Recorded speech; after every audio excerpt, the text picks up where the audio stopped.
गिबियावनो आंनि खुलुमनायखौ नोंथांमोननिसिम बावहरग्रोनाय जाबाय।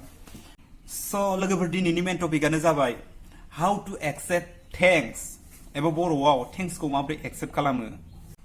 स' भिडिअखौ स्टार्ट खालामनायनि सिगाङावनो नोंथांमोननिसिम मोनसे सोंलु, जाय सोंलुखौ सोङोबा जोंनि गोदोनि जारिमिन बर'नि जारिमिनफोराबो गोथाङै थांनानै थायो आरो इयुनाव सोमजिनाय लाइमोनफोराबो बिनि सोमोन्दै मिथिनानै मोनो।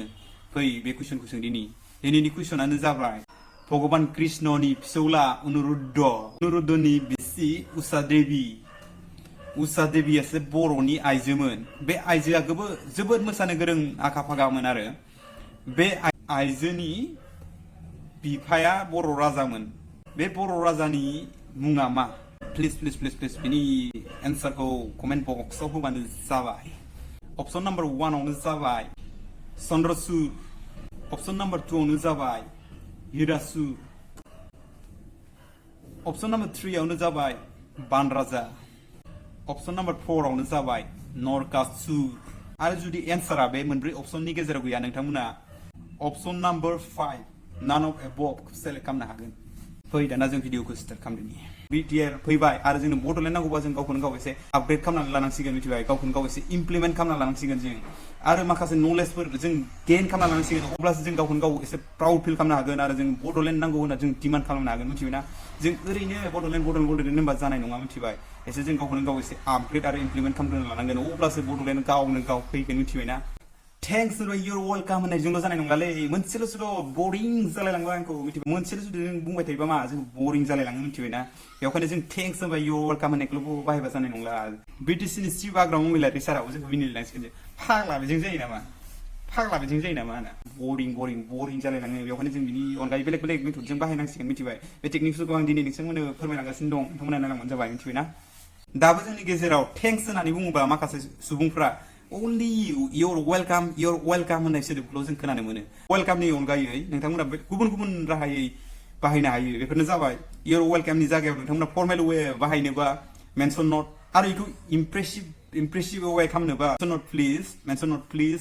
आरो जोंहा अनलि फर्मेल लोगोफोरजों लोगोफोर अनलि इउर वेलकाम मेनसन नट बेफोरखौल' बाहायबाय थानानै जोंहा लाब गैया, एबा बेफोरखौल' बाहायबाय थानो जोंनो गोनांथि गैया। बेफोरखौ बाहायबाय थायोबा जों दा फर्मेलखौ मानो बाहायनो?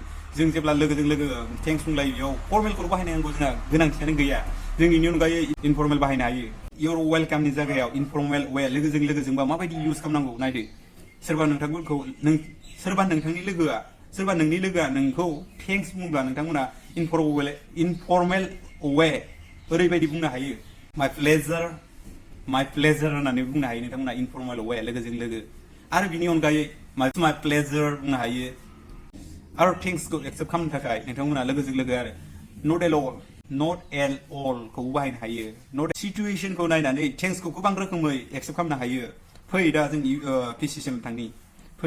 नोंथांमोना बे पिक्साराव नोजोर होयोबा नुनो मोनगोन दि जेब्ला सासे लोगोआ नोंथांनो मोनसे मोजां मुवा शेयार खालामो, जाय मुवाखौ मोननानै बिथाङा गोजोननाय मोनो, एबा जाय बेयाव मिलनि खोथा बुंदों, जाग्रानि मुवानि, जाय बुस्थुखौ जानानै लोगोआ मोजां मोनदों, गोथाव मोनदों नोंथांनि होननायखौ थेंक्सफोर होयोबा एबा साबायखर होयोब्ला, जेनेबा ओरै होनना बुङोब्ला थेंक इउ स' माच फर मेकिं दिस डिलिशियास मिल होननानै बुङोब्ला नोंथाङा बेयाव इउर वेलकाम एबा मेनसन नट प्लिज होनना बुंनो हाया। मानो होनबा बे इउर वेलकाम होननाय सोदोबा मोनसे फर्मेल सोदोबसो, बेखौ अफिसियेलि बाहायो, आरो मेनसन नट प्लिज होननायखौ बेखौ अफिसियेलि बाहायो। बेयाव नोंथांमोना लोगो नालाय, एबा लोगोब्ला जेब्ला बेयाव इनफर्मेल वे बाहायनांगौ, जाबाय इट्स माइ प्लेजार होनजायो, बा माइ प्लेजार होनजायो, नङाबा नट एट अल होनजायो। आरो नेक्स्टआव दं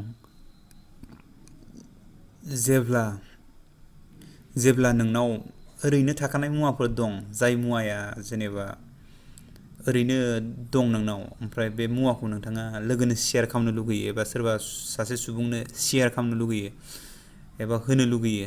बे होनो लुगैनाय समाव बै सुबुङा नोंखौ थेंक इउ होनना बुंब्ला नोंथाङा बेयाव इउर वेलकाम होननाङा, बा इट्स माइ प्लेजार होननाबो बुंनाङा। बेयाव नो प्रब्लेम होनबानो जाबाय आरो जास्ट नो प्रब्लेम मानो होनबा नोंथाङासो होदोंना बे मुवाखौ, बेयाव जास्ट नो प्रब्लेम होनबानो जाबाय आरो।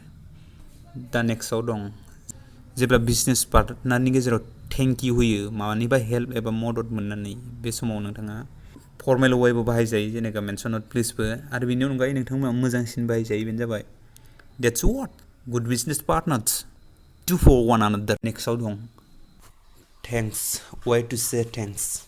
थेंक्सखौबो गुबुन गुबुन राहायै जों बुंनो हायो बा फोरमायनो हायो थेंक्स इनफर्मेल way जों थेंक्स होननानै बुंनो हायो नैबे पिक्सारनि बायदि फट'नि बायदि इनफर्मेलाव जों थेंक्स होननायखौ लोगोफोरजों बाहायजायो आरो नेक्स्टआव थेंक इउ एसे फर्मेल सिस्टेमै जायो आरो बिनि सायाव इमप्रेसिभ मोजांसिन फोरमायनो थाखाय थेंक इउ स' माच होनो आरो बिनि सायाव मोजांसिन अफिसियेलि बुंनो थाखाय थेंक इउ भेरि माच स' लोगोफोर नोंथांमोना दिनैनि भिडिअखौ नायनानै माबोरै मोन्दों नोंथांमोना कमेन्टआव होनो दाबाव एबा भिडिअखौ मोजां मोन्दोंबा नोंथांमोना लाइक खाम शेयार खाम आरो नोंथांमोना बे चेनेलाव गोदानबा नोंथांमोना साबस्क्राइब खालामनो दाबाव गोजोन्थों एसेनोसै